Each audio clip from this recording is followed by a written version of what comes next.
Did you know that one of the world's favorite toys, Legos, are almost identical today to when they were first patented in 1958? The company, which is now worth more than $4 billion, was actually invented when a single dad in Denmark was trying to make fun toys for his 4 sons with the little money he had. And of course, now everyone knows what Legos are, but not everyone knows his incredible story. Ole Kirk Christensen was born on April 7, 1891, in the small town of Filskov, Denmark. His family was poor, and they had 13 children to feed. However, although many children at this time had to leave school to work to help support the family, Ole was able to finish school before he started working. When he completed his education, Ole's first job was as an apprentice for his brother as a carpenter. It was clear early on that Ole was a great carpenter, and even more importantly, he truly loved the trade. A few years later, he opened his own carpentry workshop in the nearby town of Billund, and at the same time he got married. While it seemed that everything was going extremely well for young Ole, unfortunately, tragedy was on the horizon.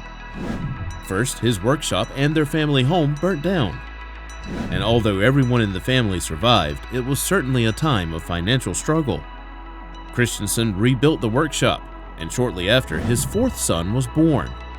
Although it seemed as though things were back on track, the troubles weren't over for Ole.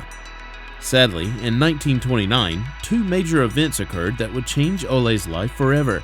His wife passed away, and the Great Depression swept the world.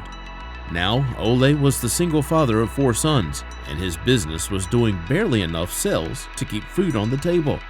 To entertain his boys, he started building wooden toys from the leftover wood in the shop. And this one idea changed everything.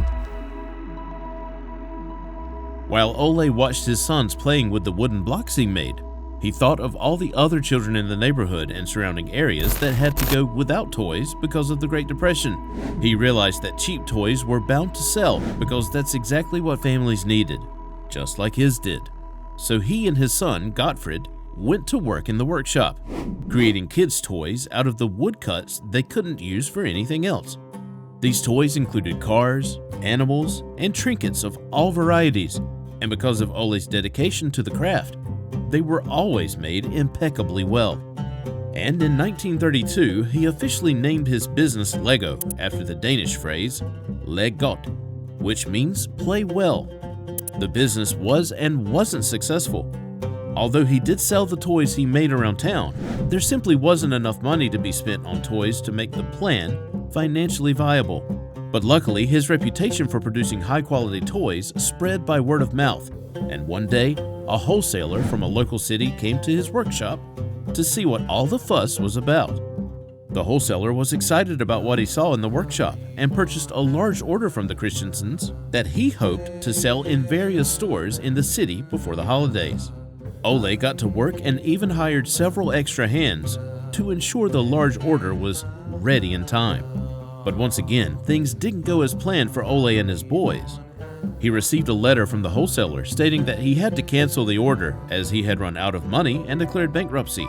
With tons of toys ready to be sold and absolutely no money in the bank, Ole decided that he would simply have to sell the toys himself. So he got in his car and drove the boys around Denmark, hoping to take home enough money to give his boys a proper Christmas.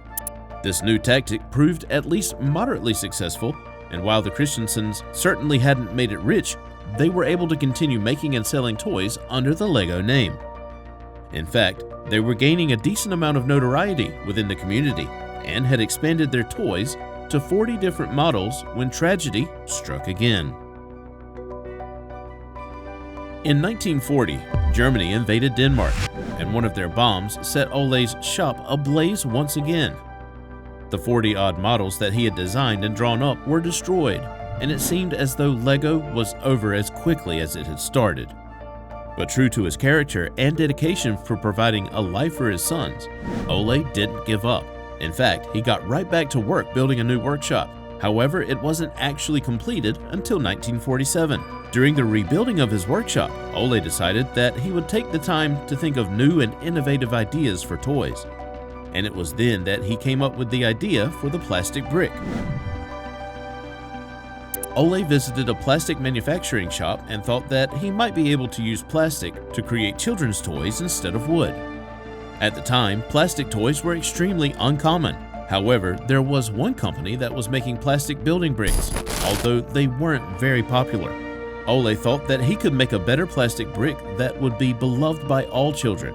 His first test was quite a failure. The bricks didn't lock or even snap together, and they were difficult for children to play with. Plus, as most children in Denmark had never played with plastic toys, they preferred their wooden games instead. But it should come as no surprise that Ole didn't give up.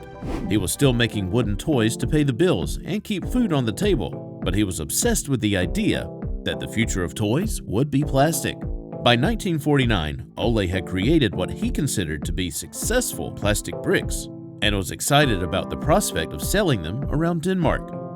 While Ole chipped away at new ideas, his son, Gottfried, was on an adventure of his own. He visited England to attend a toy convention, and while he was there, he met Troels Peters. Peters ran a shopping center and was disappointed in the toy industry.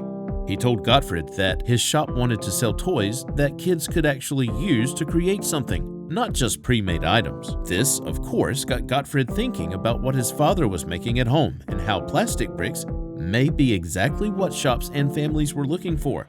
The idea of creating Lego systems that contained bricks that would build something specific was Gottfried's idea. And as we now know, it was a great one. Within the next few years, Lego had produced 28 different system sets, and they were starting to gain real popularity not just in Denmark, but throughout Europe. While watching their success unfold, the Christensens didn't stop working. In fact, they improved the design of the plastic brick and finally patented the design in 1958. The plastic bricks finally snapped together and didn't come apart, making it easy for children of all ages to create the detailed systems Gottfried designed. Sadly, the same year that they patented the design, Ole fell ill and passed away from a heart attack at only 66 years old. Now running the company, Gottfried was ready and excited for what was next. However, it seemed that, like his father, he would have to face a few tragedies along the way. For a third time, the Lego workshop burnt down. This time, it was pure dumb luck as lightning struck the building and caught it on fire.